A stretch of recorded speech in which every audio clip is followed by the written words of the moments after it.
प्यारे विद्यार्थियों सारिਆਂ ਨੂੰ सत श्री अकाल। मैं रजवंत कौर पंजाबी मिस्ट्रैस सरकारी सीनियर सैकेंडरी स्कूल रंगड़ नंगल तो ਜ਼ਿਲ੍ਹਾ ਗੁਰਦਾਸਪੁਰ ਅੱਜ ਤੁਹਾਡੇ ਨਾਲ ਜਮਾਤ 8ਵੀਂ ਦੇ ਪਾਠ ਨੰਬਰ 13 ਕਵਿਤਾ ਧਰਤੀ ਜਿਸ ਨੂੰ ਕਵੀ ਕੁਲਦੀਪ ਸਿੰਘ ਨੇ ਲਿਖਿਆ ਹੈ ਤੇ ਸਰਲ ਅਰਥਾਂ ਬਾਰੇ ਚਰਚਾ ਕਰਾਂਗੇ। ਕਵੀ ਕੁਲਦੀਪ ਸਿੰਘ ਨੇ ਪੰਜਾਬੀ ਵਿੱਚ ਕਵਿਤਾਵਾਂ ਲਿਖ ਕੇ ਆਪਣੀ ਮਾਂ ਬੋਲੀ ਪੰਜਾਬੀ ਦੀ ਝੋਲ ਭਰੀ ਹੈ। ਉਹਨਾਂ ਦੁਆਰਾ ਲਿਖੀ ਗਈ ਕਵਿਤਾ ਧਰਤੀ ਨੂੰ ਅਸੀਂ ਪੜ੍ਹਦੇ ਹਾਂ ਤੇ ਉਸ ਦੇ ਵਿਚਾਰ ਚਰਚਾ ਕਰਦੇ ਹਾਂ। ਕਵਿਤਾ ਦੀਆਂ ਸਤਰਾਂ ਹਨ। ਮੈਂ ਸੂਰਜ ਦੀ ਬੇਟੀ ਰਾਣੀ, ਥਲ ਤੋਂ 3 ਗੁਣਾ ਹੈ ਪਾਣੀ। ਮੈਂ ਸੂਰਜ ਦੀ ਬੇਟੀ ਰਾਣੀ, ਥਲ ਤੋਂ 3 ਗੁਣਾ ਹੈ ਪਾਣੀ। ਆਖਣ ਲੋਕੀ ਧਰਤੀ ਮਾਂ, ਮੈਂ ਤਾਂ ਰੈਣ ਬਸੇਰਾ ਹਾਂ, ਮੈਂ ਤਾਂ ਰੈਣ ਬਸੇਰਾ ਹਾਂ। ਇਹਨਾਂ ਸਤਰਾਂ ਵਿੱਚ ਕਵੀ ਕਹਿ ਰਿਹਾ ਹੈ ਕਿ ਧਰਤੀ ਜੋ ਹੈ ਉਹ ਸੂਰਜ ਦੀ ਬੇਟੀ ਹੈ। ਧਰਤੀ ਕਹਿ ਰਹੀ ਹੈ ਕਿ ਮੈਂ ਸੂਰਜ ਦੀ ਬੇਟੀ ਹਾਂ। ਮੇਰੇ ਉੱਪਰ ਭਾਵ ਧਰਤੀ ਉੱਪਰ 3 ਗੁਣਾ ਪਾਣੀ ਹੈ ਤੇ 1 ਭਾਗ ਧਰਤੀ ਦਾ ਥਲ ਹੈ। ਕੁਝ ਲੋਕ ਧਰਤੀ ਨੂੰ ਧਰਤੀ ਮਾਂ ਵੀ ਕਹਿੰਦੇ ਹਨ। ਧਰਤੀ ਕਹਿੰਦੀ ਹੈ ਕਿ ਮੈਂ ਤਾਂ ਜੀਵਾਂ ਦਾ ਰੈਣ ਬਸੇਰਾ ਹਾਂ, ਭਾਵ ਸਾਰੇ ਜੀਵ ਜੰਤ ਮੇਰੇ ਉੱਪਰ ਆਪਣਾ ਜੀਵਨ ਜਿਉਂਦੇ ਹਨ। ਇਸ ਕਰਕੇ ਮੈਂ ਜੀਵਾਂ ਦੇ ਜੀਵਨ ਦਾ ਆਧਾਰ ਹਾਂ। ਰੈਣ ਬਸੇਰਾ ਉਹ ਥਾਂ ਹੁੰਦੀ ਹੈ ਜਿੱਥੇ ਮੁਸਾਫਰ ਰਾਤ ਬਤੀਤ ਕਰਦੇ ਹਨ, ਭਾਵ ਸਾਰੇ ਜੀਵ ਹੀ ਧਰਤੀ ਦੇ ਉੱਪਰ ਆਪਣਾ ਜੀਵਨ ਜਿਉਂਦੇ ਹਨ। ਇਸ ਤਸਵੀਰ ਦੇ ਵਿੱਚ ਵਿਦਿਆਰਥੀਓ ਤੁਸੀਂ ਦੇਖ ਰਹੇ ਹੋ ਧਰਤੀ ਉੱਪਰ ਪਾਣੀ ਦੀ ਬਹੁਤਾਂਤ ਹੈ। 3 ਗੁਣਾ ਧਰਤੀ 'ਤੇ ਪਾਣੀ ਹੈ ਤੇ 1 ਭਾਗ ਧਰਤੀ ਦਾ ਥਲ ਰੂਪ ਹੈ। ਧਰਤੀ ਉੱਪਰ ਰਹਿੰਦੇ ਜੀਵਾਂ ਲਈ ਜਿੱਥੇ ਥਲ ਰੂਪ ਦੀ ਲੋੜ ਹੈ, ਭਾਵ ਧਰਤੀ ਦੀ ਲੋੜ ਹੈ, ਉੱਥੇ ਜੀਵਨ ਦੇ ਆਧਾਰ ਲਈ ਜਾਂ ਜੀਵਨ ਜਿਉਣ ਲਈ ਪਾਣੀ ਤੇ ਹਵਾ ਦੀ ਵੀ ਲੋੜ ਹੈ। ਇਸੇ ਮਹੱਤਤਾ ਨੂੰ ਦੇਖਦੇ ਹੋਏ ਗੁਰੂ ਨਾਨਕ ਪਾਤਸ਼ਾਹ ਨੇ ਕਿਹਾ ਸੀ, ਪਵਨ ਗੁਰੂ ਪਾਣੀ ਪਿਤਾ ਮਾਤਾ ਧਰਤ ਮਹੱਤ, ਭਾਵ ਧਰਤੀ ਦੀ ਮਨੁੱਖੀ ਜੀਵਨ ਦੇ ਵਿੱਚ ਬਹੁਤ ਹੀ ਜ਼ਿਆਦਾ ਮਹੱਤਤਾ ਹੈ। ਸੋ ਅਗਲੀਆਂ ਸਤਰਾਂ ਅਸੀਂ ਦੇਖਦੇ ਹਾਂ। ਹੋਂਦ ਮੇਰੀ ਏ ਬੜੀ ਪੁਰਾਣੀ, ਇਹ ਵੀ ਹੈ ਇੱਕ ਅਜ਼ਬ ਕਹਾਣੀ, ਇਹ ਵੀ ਹੈ ਇੱਕ ਅਜ਼ਬ ਕਹਾਣੀ। ਦਿਸਦੀ ਹਾਂ ਮਿੱਟੀ ਦੀ ਢੇਰੀ, ਸ਼ਕਲ ਹੋਰ ਸੀ ਪਹਿਲਾਂ ਮੇਰੀ। ਦਿਸਦੀ ਹਾਂ ਮਿੱਟੀ ਦੀ ਢੇਰੀ, ਸ਼ਕਲ ਹੋਰ ਸੀ ਪਹਿਲਾਂ ਮੇਰੀ। ਕਵੀ ਇਹਨਾਂ ਸਤਰਾਂ ਵਿੱਚ ਸਮਝਾ ਰਿਹਾ ਹੈ ਕਿ ਧਰਤੀ ਕਹਿੰਦੀ ਹੈ ਕਿ ਮੇਰੀ ਹੋਂਦ ਬਹੁਤ ਪੁਰਾਣੀ ਹੈ ਤੇ ਮੈਂ ਕਿਵੇਂ ਹੋਂਦ ਵਿੱਚ ਆਈ, ਇਹ ਵੀ ਬੜੀ ਅਨੋਖੀ ਕਹਾਣੀ ਹੈ। ਅਜ਼ਬ ਤੋਂ ਭਾਵ ਹੈ ਅਨੋਖੀ। ਇਹ ਕਹਾਣੀ ਬਹੁਤ ਹੀ ਅਨੋਖੀ ਹੈ ਕਿ ਕਿਵੇਂ ਸੂਰਜ ਤੋਂ ਅਲੱਗ ਹੋਈ ਪਹਿਲਾਂ ਧਰਤੀ, ਫਿਰ ਕਿਵੇਂ ਠੰਡੀ ਹੋਈ, ਮਿੱਟੀ ਦਾ ਰੂਪ ਧਾਰਨ ਕੀਤਾ। ਇਹ ਬਹੁਤ ਲੰਬੀ ਤੇ ਅਜ਼ਬ ਕਹਾਣੀ ਹੈ। ਸੋ ਅਗਲੀ ਸਤਰ ਹੈ, ਦਿਸਦੀ ਹਾਂ ਮਿੱਟੀ ਦੀ ਢੇਰੀ, ਸ਼ਕਲ ਹੋਰ ਸੀ ਪਹਿਲਾਂ ਮੇਰੀ। ਧਰਤੀ ਕਹਿੰਦੀ ਹੈ ਕਿ ਮੈਂ ਤੁਹਾਨੂੰ ਇਸ ਵਕਤ ਮਿੱਟੀ ਦੀ ਢੇਰੀ ਦਿਖਾਈ ਦਿੰਦੀ ਹਾਂ, ਪਰ ਪਹਿਲਾਂ ਮੇਰੀ ਸ਼ਕਲ ਇਸ ਤਰ੍ਹਾਂ ਦੀ ਨਹੀਂ ਸੀ। ਕਿਸ ਤਰ੍ਹਾਂ ਦੀ ਸੀ ਸ਼ਕਲ ਪਹਿਲਾਂ ਉਸਦੀ? ਅਗਲੀਆਂ ਸਤਰਾਂ ਵਿੱਚ ਦੇਖਦੇ ਹਾਂ। ਭਖਦੀਆਂ ਗੈਸਾਂ ਦਾ ਸੀ ਗੋਲਾ, ਦਗਦਾ ਜਿਉਂ ਭੱਠੀ ਵਿੱਚ ਕੋਲਾ। ਬੀਤੇ ਵਰੇ ਕਈ ਲੱਖ ਹਜ਼ਾਰ, ਬੀਤੇ ਵਰੇ ਕਈ ਲੱਖ ਹਜ਼ਾਰ, ਠੰਡੀ ਹੋ ਗਈ ਆਖਰਕਾਰ। ਧਰਤੀ ਪਹਿਲਾਂ ਭਖਦੀਆਂ ਗੈਸਾਂ ਦਾ ਗੋਲਾ ਸੀ। ਤੁਹਾਨੂੰ ਸਾਰਿਆਂ ਨੂੰ ਪਤਾ ਹੈ ਕਿ ਧਰਤੀ ਸੂਰਜ ਤੋਂ ਵੱਖ ਹੋਈ ਹੈ ਤੇ ਸੂਰਜ ਭਖਦੀਆਂ ਹੋਈਆਂ ਗੈਸਾਂ ਦਾ ਗੋਲਾ ਹੈ। ਜਦੋਂ ਧਰਤੀ ਸੂਰਜ ਤੋਂ ਵੱਖ ਹੋਈ ਤਾਂ ਇਹ ਵੀ ਭਖਦੀਆਂ ਹੋਈਆਂ ਗੈਸਾਂ ਦਾ ਗੋਲਾ ਹੀ ਸੀ। ਕਿਵੇਂ ਭਖ ਰਹੀ ਸੀ ਉਸ ਸਮੇਂ ਧਰਤੀ? ਜਿਵੇਂ ਭੱਠੀ ਦੇ ਵਿੱਚ ਕੋਲਾ ਮਘਦਾ ਹੈ। ਤੁਸੀਂ ਸਾਰਿਆਂ ਨੇ ਭੱਠੀ ਦੇ ਵਿੱਚ ਮਘਦੇ ਹੋਏ ਕੋਲੇ ਨੂੰ ਦੇਖਿਆ ਹੋਏਗਾ। ਸੋ ਇਸ ਤਰ੍ਹਾਂ ਦਾ ਉਸਦਾ ਸਰੂਪ ਸੀ। ਬੀਤੇ ਵਰੇ ਕਈ ਲੱਖ ਹਜ਼ਾਰ, ਲੱਖਾਂ ਹਜ਼ਾਰਾਂ ਹੀ ਸਾਲ ਗੁਜ਼ਰ ਗਏ। ਫਿਰ ਧਰਤੀ ਠੰਡੀ ਹੋਈ, ਅਖੀਰ ਨੂੰ ਅੰਤ ਉੱਪਰ ਠੰਡੀ ਹੋ ਕੇ ਪੱਥਰ ਬਣੀ। ਫਿਰ ਉਸ ਤੋਂ ਪੱਥਰ ਤੋਂ ਹੌਲੀ ਹੌਲੀ ਮਿੱਟੀ ਦਾ ਰੂਪ ਲੈ ਲਿਆ। ਸੋ ਅੱਗੇ ਕਵੀ ਸਾਨੂੰ ਅਗਲੀਆਂ ਸਤਰਾਂ ਵਿੱਚ ਦੱਸ ਰਿਹਾ ਹੈ, ਮੈਂ ਸੂਰਜ ਤੋਂ ਹੋਈ ਪੈਦਾ, ਦੁਆਲੇ ਘੁੰਮਣਾ ਪੱਕਾ ਕਾਇਦਾ, ਗਰਮੀ ਮੀਂਹ ਬਸੰਤ ਸਿਆਲ, ਆ ਕੇ ਪੁੱਛਣ ਮੇਰਾ ਹਾਲ। ਕਵੀ ਕਹਿ ਰਿਹਾ ਹੈ ਕਿ ਧਰਤੀ ਸੂਰਜ ਤੋਂ ਪੈਦਾ ਹੋਈ ਹੈ ਤੇ ਸੂਰਜ ਦੇ ਦੁਆਲੇ ਹੀ ਚੱਕਰ ਕੱਟਦੀ ਰਹਿੰਦੀ ਹੈ। ਇਹ ਉਸ ਦਾ ਪੱਕਾ ਨਿਯਮ ਹੈ, ਪੱਕਾ ਕਾਇਦਾ ਕਾਨੂੰਨ ਹੈ ਕਿ ਉਹ ਸੂਰਜ ਦੇ ਦੁਆਲੇ ਲਗਾਤਾਰ ਚੱਕਰ ਲਗਾ ਰਹੀ ਹੈ। ਧਰਤੀ ਦੇ ਉੱਪਰ ਵੱਖ ਵੱਖ ਰੁੱਤਾਂ ਆਉਂਦੀਆਂ ਨੇ, ਜਿਵੇਂ ਗਰਮੀ ਦੀ ਰੁੱਤ, ਮੀਂਹ ਦੀ ਰੁੱਤ, ਬਸੰਤ ਰੁੱਤ ਅਤੇ ਸਿਆਲ ਰੁੱਤ। ਇਹ ਰੁੱਤਾਂ ਧਰਤੀ ਦੇ ਉੱਪਰ ਆਉਂਦੀਆਂ ਨੇ। ਪਿਆਰੇ ਵਿਦਿਆਰਥੀਓ, ਮੈਂ ਤੁਹਾਨੂੰ ਇੱਥੇ ਦੱਸਣਾ ਚਾਹੁੰਦੀ ਹਾਂ ਕਿ ਧਰਤੀ ਦੀਆਂ ਦੋ ਗਤੀਆਂ ਹਨ, ਵਾਰਸ਼ਿਕ ਗਤੀ ਅਤੇ ਦੈਨਿਕ ਗਤੀ। ਵਾਰਸ਼ਿਕ ਗਤੀ ਕਰਕੇ ਧਰਤੀ ਉੱਪਰ ਰੁੱਤਾਂ ਬਣਦੀਆਂ ਹਨ ਅਤੇ ਦੈਨਿਕ ਗਤੀ ਕਰਕੇ ਧਰਤੀ ਉੱਪਰ ਦਿਨ ਅਤੇ ਰਾਤ ਬਣਦੇ ਹਨ। ਸੋ ਇਹਨਾਂ ਸਤਰਾਂ ਵਿੱਚ ਰੁੱਤਾਂ ਬਾਰੇ ਦੱਸਿਆ ਹੈ ਕਿ ਧਰਤੀ ਉੱਪਰ ਵਾਰੀ ਵਾਰੀ 4 ਰੁੱਤਾਂ ਆਉਂਦੀਆਂ ਹਨ। ਅਗਲੀਆਂ ਸਤਰਾਂ ਵਿੱਚ ਕਵੀ ਕਹਿੰਦਾ ਹੈ ਕਿ ਕੀ ਕਹਿੰਦੀ ਹੈ ਧਰਤੀ? ਲਾਟੂ ਵਾਂਗੂ ਧੁਰੀ ਦੁਆਲੇ, ਰਹਾਂ ਘੁੰਮਦੀ ਆਪਣੀ ਚਾਲੇ। ਲਾਟੂ ਵਾਂਗੂ ਧੁਰੀ ਦੁਆਲੇ, ਰਹਾਂ ਘੁੰਮਦੀ ਆਪਣੀ ਚਾਲੇ। ਘੁੰਮਣ ਕਾਰਨ ਦਿਨ ਤੇ ਰਾਤ, ਵਾਰੋ ਵਾਰੀ ਮਾਰਨ ਝਾਤ। ਧਰਤੀ ਕੀ ਕਹਿੰਦੀ ਹੈ ਕਿ ਲਾਟੂ ਵਾਂਗ ਮੈਂ ਆਪਣੀ ਧੁਰੀ ਦੁਆਲੇ ਲਗਾਤਾਰ ਘੁੰਮਦੀ ਰਹਿੰਦੀ ਹਾਂ। ਆਪਣੀ ਇੱਕ ਚਾਲ ਹੈ, ਲਗਾਤਾਰ ਘੁੰਮਦੀ ਰਹਿੰਦੀ ਹੈ ਧਰਤੀ। ਘੁੰਮਣ ਕਾਰਨ ਹੀ ਧਰਤੀ ਉੱਪਰ ਦਿਨ ਅਤੇ ਰਾਤ ਬਣਦੇ ਹਨ।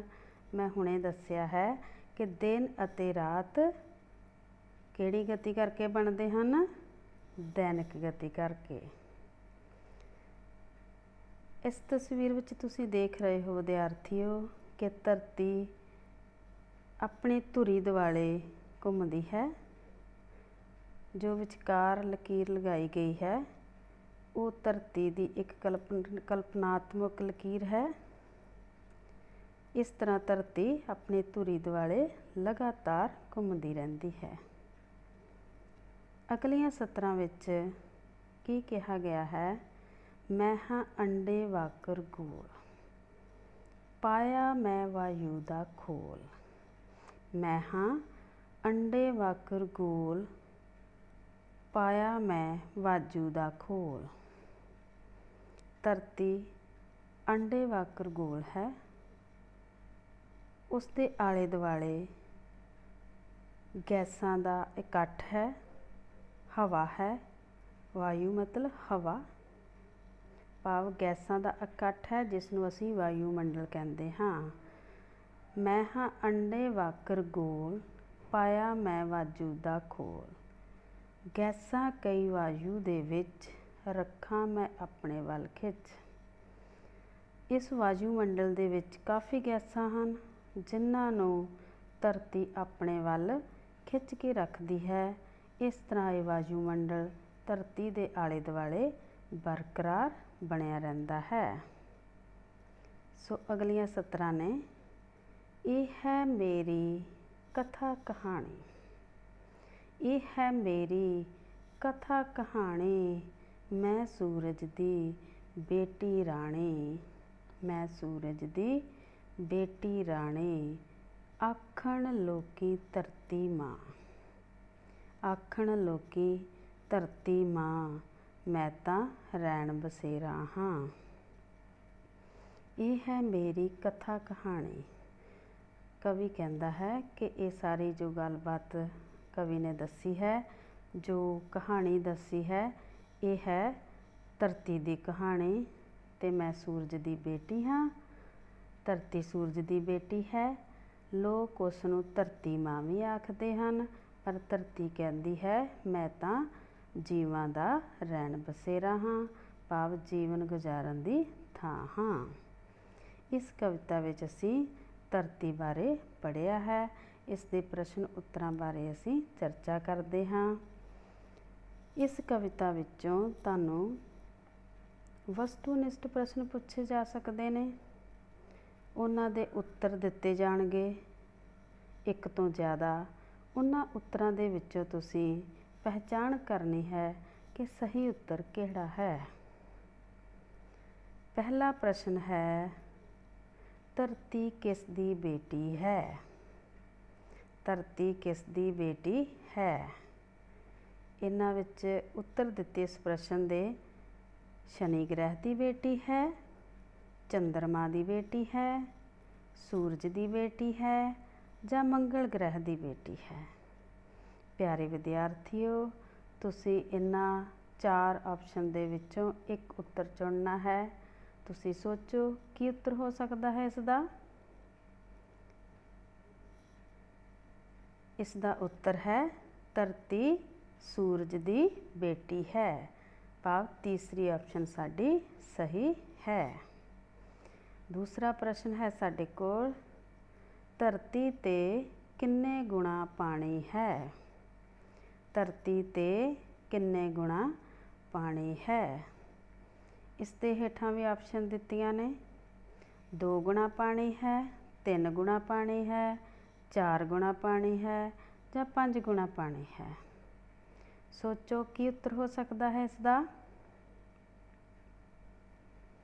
इसका उत्तर है धरती ते 3 गुणा पानी है, भाव साडी दूसरी ऑप्शन सही है। अगला प्रश्न है साडे कोल, धरती का आकार है, आकार किस तरह का है, अंडाकार है, त्रिकोण है, चौरस आकार है, जां गोल है। इन्हां 4 ऑप्शनां दे विचों असीं देखना है कि साडा सही उत्तर किहड़ा है। सोचो किहड़ा उत्तर सही हो सकता है। धरती का आकार आंडा आकार है, जां धरती का आंडा आकार है, भाव आंडे वर्गी धरती हुंदी है। साडे कोल चौथा प्रश्न है, धरती किस दुआले घूमदी है। प्रश्न है, धरती किस दुआले घूमदी है। इस दियां सानूं 4 ऑप्शन दित्तियां ने, सूरज दुआले घूमदी है, चंद्रमा दुआले घूमदी है, मंगल ग्रह दुआले घूमदी है, जां बृहस्पति ग्रह दुआले घूमदी है। इसका उत्तर सोचो की हो सकता है। इसका उत्तर है धरती सूरज दुआले घूमदी है, भाव साडी पहली ऑप्शन इहदी सही है। साडे कोल अगला प्रश्न है, धुरी ते कौन घूमदा है, धुरी ते कौन घूमदा है। चंद्रमा घूमदा है, धरती घूमदी है, आकाश गंगा जां शनि ग्रह। इसका उत्तर तुसीं आप चुनो की हो सकता है 4 उत्तरां दे विचों। धरती इसका उत्तर है, दूसरी ऑप्शन यदि सही है ਕਿ ਧੁਰੀ 'ਤੇ ਧਰਤੀ ਘੁੰਮਦੀ ਹੈ। ਸੋ ਪਿਆਰੇ ਵਿਦਿਆਰਥੀਓ, ਪਹਿਲੇ ਪ੍ਰਸ਼ਨ ਅਸੀਂ ਕੀਤੇ ਸਨ ਵਸਤੂਨਿਸ਼ਟ ਪ੍ਰਸ਼ਨ। ਹੁਣ ਅਸੀਂ ਸਹੀ ਗਲਤ ਚੁਣਾਂਗੇ ਕਿ ਇਹਨਾਂ ਵਾਕਾਂ ਦੇ ਵਿੱਚੋਂ ਸਹੀ ਕਿਹੜਾ ਹੈ ਤੇ ਗਲਤ ਕਿਹੜਾ ਹੈ। ਹੁਣ ਅਸੀਂ ਵਾਕ ਪੜ੍ਹਦੇ ਹਾਂ। ਧਰਤੀ ਜੀਵਾਂ ਦਾ ਰਹਿਣ ਬਸੇਰਾ ਹੈ। ਧਰਤੀ ਜੀਵਾਂ ਦਾ ਰਹਿਣ ਬਸੇਰਾ ਹੈ। ਧਰਤੀ ਚੰਦਰਮਾ ਦੁਆਲੇ ਘੁੰਮਦੀ ਹੈ। ਧਰਤੀ ਦੇ ਦੁਆਲੇ ਇੱਕ ਵਾਯੂਮੰਡਲ ਹੈ। ਧਰਤੀ ਭਖਦੀਆਂ ਗੈਸਾਂ ਦਾ ਗੋਲਾ ਹੈ। ਧਰਤੀ ਤੇ ਮੌਸਮ ਦੈਨਿਕ ਗਤੀ ਕਰਕੇ ਬਣਦੇ ਹਨ। ਪਿਆਰੇ ਵਿਦਿਆਰਥੀਓ, ਤੁਸੀਂ ਆਪਸ਼ਨ ਸੋਚ ਲਿਆ ਹੋਣਗੀਆਂ ਕੀ ਗਲਤ ਹੈ ਕੀ ਠੀਕ ਹੈ। ਧਰਤੀ ਜੀਵਾਂ ਦਾ ਰਹਿਣ ਬਸੇਰਾ ਹੈ, ਇਹ ਆਪਸ਼ਨ ਬਿਲਕੁਲ ਸਹੀ ਹੈ। ਦੂਸਰੀ ਆਪਸ਼ਨ ਹੈ ਧਰਤੀ ਚੰਦਰਮਾ ਦੁਆਲੇ ਘੁੰਮਦੀ ਹੈ। ਧਰਤੀ ਚੰਦਰਮਾ ਦੁਆਲੇ ਨਹੀਂ, ਸੂਰਜ ਦੁਆਲੇ ਘੁੰਮਦੀ ਹੈ। ਫਿਰ ਇਹ ਆਪਸ਼ਨ ਸਾਡੀ ਗਲਤ ਹੈ। ਅਗਲੀ ਆਪਸ਼ਨ ਦੇਖੋ, ਤੀਸਰਾ ਵਾਕ ਹੈ ਸਾਡੇ ਕੋਲ, ਧਰਤੀ ਦੇ ਦੁਆਲੇ ਇੱਕ ਵਾਯੂਮੰਡਲ ਹੈ। ਇਹ ਵਾਕ ਬਿਲਕੁਲ ਸਹੀ ਹੈ। ਧਰਤੀ ਭਖਦੀਆਂ ਗੈਸਾਂ ਦਾ ਗੋਲਾ ਸੀ, ਇਹ ਵਾਕ ਵੀ ਬਿਲਕੁਲ ਠੀਕ ਹੈ। ਪੰਜਵਾਂ ਵਾਕ ਹੈ ਸਾਡੇ ਕੋਲ, ਧਰਤੀ ਤੇ ਮੌਸਮ ਦੈਨਿਕ ਗਤੀ ਕਰਕੇ ਬਣਦੇ ਹਨ। ਧਰਤੀ ਤੇ ਮੌਸਮ ਦੈਨਿਕ ਗਤੀ ਕਰਕੇ ਨਹੀਂ, ਵਾਰਸ਼ਿਕ ਗਤੀ ਕਰਕੇ ਬਣਦੇ ਹਨ। ਸੋ ਇਹ ਵਾਕ ਵੀ ਸਾਡੇ ਕੋਲ ਗਲਤ ਹੈ, ਭਾਵ ਇਹਦੇ ਵਿੱਚ ਸਹੀ ਗੱਲ ਨਹੀਂ ਕੀਤੀ ਗਈ। ਸੋ ਪਿਆਰੇ ਵਿਦਿਆਰਥੀਓ, ਅਸੀਂ ਅੱਗੇ ਪ੍ਰਸ਼ਨ ਉੱਤਰ ਪੜ੍ਹਦੇ ਹਾਂ। ਪਹਿਲਾ ਪ੍ਰਸ਼ਨ ਹੈ, ਮੈਂ ਸੂਰਜ ਤੋਂ ਹੋਈ ਪੈਦਾ, ਇਸ ਸਤਰ ਤੋਂ ਕੀ ਭਾਵ ਹੈ। ਮੈਂ ਸੂਰਜ ਤੋਂ ਹੋਈ ਪੈਦਾ, ਇਸ ਸਤਰ ਤੋਂ ਕੀ ਭਾਵ ਹੈ। ਉੱਤਰ ਹੈ, ਇਸ ਸਤਰ ਤੋਂ ਭਾਵ ਹੈ ਕਿ ਧਰਤੀ ਸੂਰਜ ਨਾਲੋਂ ਟੁੱਟਿਆ ਹੋਇਆ ਇੱਕ ਹਿੱਸਾ ਹੈ। ਇਸ ਸਤਰ ਤੋਂ ਭਾਵ ਹੈ ਕਿ ਧਰਤੀ ਸੂਰਜ ਨਾਲੋਂ ਟੁੱਟਿਆ ਹੋਇਆ ਇੱਕ ਹਿੱਸਾ ਹੈ। ਪ੍ਰਸ਼ਨ ਨੰਬਰ ਦੂਸਰਾ ਹੈ, ਧਰਤੀ ਉੱਤੇ ਕਿਹੜੀਆਂ ਕਿਹੜੀਆਂ ਰੁੱਤਾਂ ਆਉਂਦੀਆਂ ਹਨ। ਧਰਤੀ ਉੱਤੇ ਕਿਹੜੀਆਂ ਕਿਹੜੀਆਂ ਰੁੱਤਾਂ ਆਉਂਦੀਆਂ ਹਨ।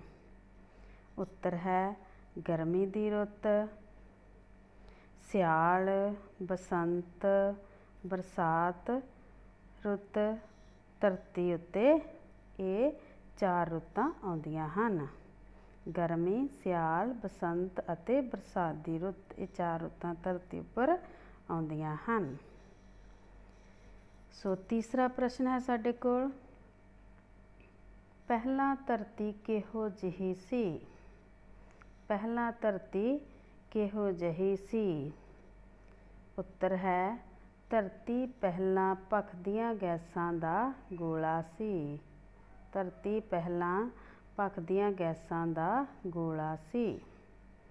ਚੌਥਾ ਪ੍ਰਸ਼ਨ ਹੈ, ਧਰਤੀ ਸੂਰਜ ਦੁਆਲੇ ਘੁੰਮਣ ਕਾਰਨ ਧਰਤੀ ਉੱਤੇ ਕੀ ਪ੍ਰਭਾਵ ਪੈਂਦਾ ਹੈ।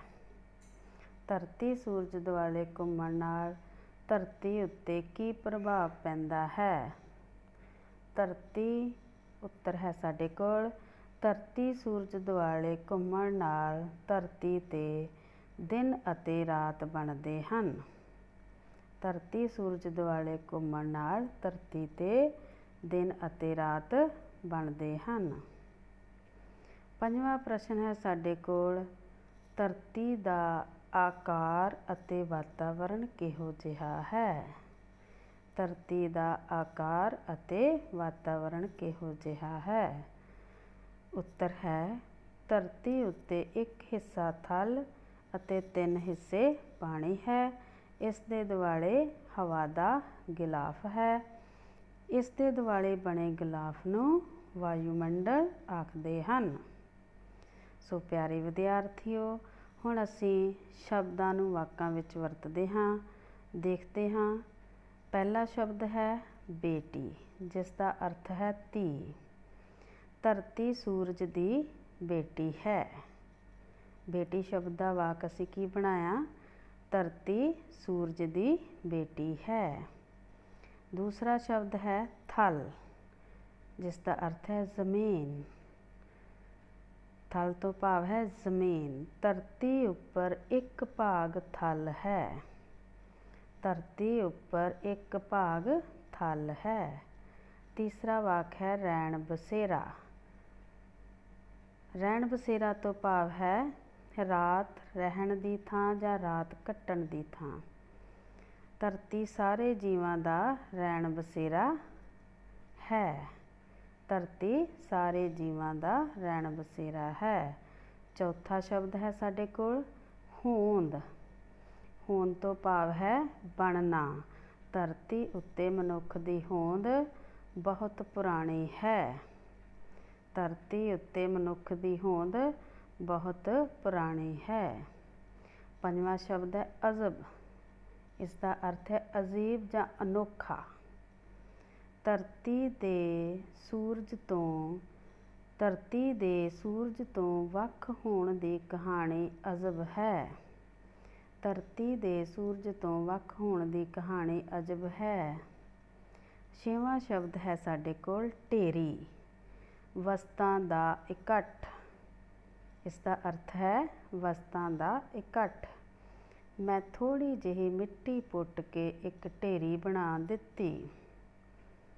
ਵਾਕ ਹੈ ਮੈਂ ਥੋੜ੍ਹੀ ਜਿਹੀ ਮਿੱਟੀ ਪੁੱਟ ਕੇ ਇੱਕ ਢੇਰੀ ਬਣਾ ਦਿੱਤੀ। ਸੱਤਵਾਂ ਸ਼ਬਦ ਹੈ ਸਾਡੇ ਕੋਲ ਸ਼ਕਲ। ਇਸ ਦਾ ਅਰਥ ਹੈ ਸੂਰਤ। ਦੋਹਾਂ ਭੈਣਾਂ ਦੀ ਸ਼ਕਲ ਆਪਸ ਵਿੱਚ ਮਿਲਦੀ ਜੁਲਦੀ ਹੈ। ਦੋਹਾਂ ਭੈਣਾਂ ਦੀ ਸ਼ਕਲ ਆਪਸ ਵਿੱਚ ਮਿਲਦੀ ਜੁਲਦੀ ਹੈ। ਅੱਠਵਾਂ ਸ਼ਬਦ ਹੈ ਸਾਡੇ ਕੋਲ ਗੈਸ। ਇਸ ਦਾ ਅਰਥ ਹੈ ਹਵਾ ਦਾ ਇੱਕ ਅੰਸ਼ ਜਾਂ ਹਿੱਸਾ। ਵਾਕ ਹੈ ਅਸੀਂ ਸਾਹ ਰਾਹੀਂ ਆਕਸੀਜਨ ਗੈਸ ਅੰਦਰ ਲੈ ਜਾਂਦੇ ਹਾਂ। ਅਸੀਂ ਸਾਹ ਰਾਹੀਂ ਆਕਸੀਜਨ ਗੈਸ ਅੰਦਰ ਲੈ ਜਾਂਦੇ ਹਾਂ। ਨੌਵਾਂ ਸ਼ਬਦ ਹੈ ਸਾਡੇ ਕੋਲ ਆਖਰਕਾਰ। ਇਸ ਦਾ ਅਰਥ ਹੈ ਅੰਤ। ਆਖਰਕਾਰ ਦਾ ਕੀ ਅਰਥ ਹੈ? ਅੰਤ। ਸੂਰਜ ਨਾਲੋਂ ਧਰਤੀ ਟੁੱਟ ਕੇ ਆਖਰਕਾਰ ਠੰਡੀ ਹੋ ਗਈ। ਸੂਰਜ ਨਾਲੋਂ ਧਰਤੀ ਟੁੱਟ ਕੇ ਆਖਰਕਾਰ ਠੰਡੀ ਹੋ ਗਈ। 10ਵਾਂ ਸ਼ਬਦ ਹੈ ਸਾਡੇ ਕੋਲ ਲਾਟੂ। ਲਾਟੂ ਭਾਵ ਘੁੰਮਣ ਵਾਲਾ ਖਿਡੌਣਾ। ਲਾਟੂ ਤੋਂ ਕੀ ਭਾਵ ਹੈ? ਘੁੰਮਣ ਵਾਲਾ ਖਿਡੌਣਾ। ਧਰਤੀ ਲਾਟੂ ਵਾਂਗ ਆਪਣੀ ਧੁਰੀ ਦੁਆਲੇ ਘੁੰਮਦੀ ਹੈ। ਧਰਤੀ ਲਾਟੂ ਵਾਂਗ ਆਪਣੀ ਧੁਰੀ ਦੁਆਲੇ ਘੁੰਮਦੀ ਹੈ। 11ਵਾਂ ਸ਼ਬਦ ਹੈ ਵਾਯੂ। ਵਾਯੂ ਭਾਵ ਹਵਾ। ਧਰਤੀ ਦੇ ਦੁਆਲੇ ਵਾਯੂ ਦਾ ਇੱਕ ਗਲਾਫ ਚੜ੍ਹਿਆ ਹੋਇਆ ਹੈ। ਧਰਤੀ ਦੇ ਦੁਆਲੇ ਵਾਯੂ ਦਾ ਇੱਕ ਗਲਾਫ ਚੜ੍ਹਿਆ ਹੋਇਆ ਹੈ। ਸੋ ਪਿਆਰੇ ਵਿਦਿਆਰਥੀਓ, ਅਸੀਂ ਵਾਕ ਦੇਖੇ ਹਨ। ਹੁਣ ਔਖੇ ਸ਼ਬਦਾਂ ਦੇ ਅਰਥਾਂ ਬਾਰੇ ਚਰਚਾ ਕਰਦੇ ਹਾਂ। ਪਹਿਲਾ ਸ਼ਬਦ ਹੈ ਰੈਣ ਬਸੇਰਾ। ਪਹਿਲਾ ਸ਼ਬਦ ਕੀ ਹੈ? ਰੈਣ ਬਸੇਰਾ। ਉਸ ਦਾ ਅਰਥ ਹੈ ਉਹ ਥਾਂ ਜਿੱਥੇ ਮੁਸਾਫਰ ਰਾਤ ਕੱਟਦੇ ਹਨ। ਉਸ ਥਾਂ ਨੂੰ ਰੈਣ ਬਸੇਰਾ ਆਖਦੇ ਹਨ। ਦੂਸਰਾ ਸ਼ਬਦ ਹੈ ਅਜਬ। ਅਜਬ ਤੋਂ ਭਾਵ ਹੈ ਹੈਰਾਨ ਕਰਨ ਵਾਲਾ ਜਾਂ ਅਨੋਖਾ। ਤੀਸਰਾ ਸ਼ਬਦ ਹੈ ਵਾਯੂ, ਭਾਵ ਹਵਾ। ਵਾਯੂ ਤੋਂ ਕੀ ਭਾਵ ਹੈ? ਹਵਾ। ਚੌਥਾ ਸਾਡੇ ਕੋਲ ਸ਼ਬਦ ਹੈ ਧੁਰੀ। ਧੁਰੀ ਸ਼ਬਦ ਦਾ ਅਰਥ ਹੈ ਆਰੰਭ, ਮੁੱਢ ਜਾਂ ਕੇਂਦਰ ਬਿੰਦੂ। ਪੰਜਵਾਂ ਸ਼ਬਦ ਹੈ ਸਾਡੇ ਕੋਲ ਕਾਇਦਾ। ਕਾਇਦਾ ਭਾਵ ਕੀ ਅਰਥ ਹੈ ਇਸ ਦਾ? ਢੰਗ, ਨੇਮ, ਅਸੂਲ, ਰੀਤ ਜਾਂ ਦਸਤੂਰ। ਔਖੇ ਸ਼ਬਦਾਂ ਦੇ ਅਰਥ ਫਿਰ ਦੇਖਦੇ ਹਾਂ। ਰੈਣ ਬਸੇਰਾ ਤੋਂ ਭਾਵ ਹੈ ਉਹ ਥਾਂ ਜਿੱਥੇ ਮੁਸਾਫਰ ਰਾਤ ਕੱਟਦੇ ਹਨ। ਦੂਸਰਾ ਸ਼ਬਦ ਹੈ ਅਜ਼ਬ। ਅਜ਼ਬ ਤੋਂ ਭਾਵ ਹੈਰਾਨ ਕਰਨ ਵਾਲਾ ਜਾਂ ਅਨੋਖਾ। ਤੀਸਰਾ ਸ਼ਬਦ ਹੈ ਵਾਯੂ, ਜਿਸ ਦਾ ਭਾਵ ਹੈ ਹਵਾ। ਚੌਥਾ ਸ਼ਬਦ ਹੈ ਧੁਰੀ, ਜਿਸ ਦਾ ਅਰਥ ਹੈ ਆਰੰਭ, ਮੁੱਢ ਜਾਂ ਕੇਂਦਰ ਬਿੰਦੂ। ਪੰਜਵਾਂ ਸ਼ਬਦ ਹੈ ਕਾਇਦਾ, ਜਿਸ ਦਾ ਅਰਥ ਹੈ ਢੰਗ, ਨੇਮ, ਅਸੂਲ, ਰੀਤ ਜਾਂ ਦਸਤੂਰ। ਪਿਆਰੇ ਵਿਦਿਆਰਥੀਓ, ਹੁਣ ਤੁਸੀਂ ਤਸਵੀਰ ਦੇਖ ਰਹੇ ਹੋ ਧਰਤੀ ਦੀ ਅੰਦਰੂਨੀ ਬਣਤਰ ਦੀ। ਧਰਤੀ ਦੀਆਂ ਵੱਖ-ਵੱਖ ਤਹਿਾਂ ਹਨ। ਸਭ ਤੋਂ ਉੱਪਰਲੀ ਤਹਿ ਜੋ ਧਰਤੀ ਦੀ ਹੈ ਉਸ ਨੂੰ ਕਰਸਟ ਕਹਿੰਦੇ ਹਨ ਜਾਂ ਉਸ ਨੂੰ ਪੇਪੜੀ ਵੀ ਕਿਹਾ ਜਾਂਦਾ ਹੈ। ਦੂਸਰੀ ਪਰਤ ਨੂੰ ਮੈਂਟਲ ਕਿਹਾ ਜਾਂਦਾ ਹੈ। ਤੀਸਰੀ ਪਰਤ ਹੈ ਬਾਹਰੀ ਕੋਰ ਅਤੇ ਚੌਥੀ ਪਰਤ ਨੂੰ ਅੰਦਰੂਨੀ ਕੋਰ ਕਿਹਾ ਜਾਂਦਾ ਹੈ। ਇਹ ਸਨ ਧਰਤੀ ਦੀਆਂ ਵੱਖ-ਵੱਖ ਤਹਿਾਂ। ਸੋ ਪਿਆਰੇ ਵਿਦਿਆਰਥੀਓ, ਮੈਨੂੰ ਆਸ ਹੈ ਕਿ ਤੁਸੀਂ ਸਾਰਿਆਂ ਨੇ ਕਵਿਤਾ ਧਰਤੀ ਦੇ ਸਰਲ ਅਰਥਾਂ ਨੂੰ, ਉਸ ਨਾਲ ਸੰਬੰਧਿਤ ਵਸਤੂਨਿਸ਼ਟ ਪ੍ਰਸ਼ਨਾਂ ਨੂੰ, ਸਹੀ ਗਲਤ ਨੂੰ, ਔਖੇ ਸ਼ਬਦਾਂ ਦੇ ਅਰਥਾਂ ਨੂੰ ਪੂਰੀ ਤਰ੍ਹਾਂ ਸਮਝ ਲਿਆ ਹੋਵੇਗਾ। ਤੁਸੀਂ ਇਸ ਦੇ ਪ੍ਰਸ਼ਨ ਉੱਤਰ, ਵਾਕ, ਔਖੇ ਸ਼ਬਦਾਂ ਦੇ ਅਰਥਾਂ ਨੂੰ ਕਾਪੀ ਉੱਪਰ ਸੁੰਦਰ ਲਿਖਾਈ ਵਿੱਚ ਲਿਖਣਾ ਹੈ ਅਤੇ ਚੰਗੀ ਤਰ੍ਹਾਂ ਸਮਝਣਾ ਹੈ, ਤਾਂ ਜੋ ਕਿ ਪ੍ਰੀਖਿਆ ਵਿੱਚ ਤੁਹਾਨੂੰ ਕੋਈ ਵੀ ਪ੍ਰਸ਼ਨ ਪੁੱਛਿਆ ਜਾਵੇ ਤਾਂ ਤੁਸੀਂ ਉਸ ਦਾ ਉੱਤਰ ਦੇਣ ਦੇ ਯੋਗ ਹੋ। ਤੁਹਾਡਾ ਸਾਰਿਆਂ ਦਾ ਬਹੁਤ ਬਹੁਤ ਧੰਨਵਾਦ। ਸਾਰੇ ਪ੍ਰਸ਼ਨਾਂ ਉੱਤਰਾਂ ਨੂੰ ਤੁਸੀਂ ਸਮਝ ਕੇ ਯਾਦ ਕਰਨਾ ਹੈ। ਹੋਰ ਨਵੇਂ ਜਿਹੜੇ ਵਾਕ ਹਨ ਉਹ ਬਣਾਉਣੇ ਹਨ। ਸੋ ਤੁਹਾਡਾ ਸਾਰਿਆਂ ਦਾ ਬਹੁਤ ਬਹੁਤ ਧੰਨਵਾਦ।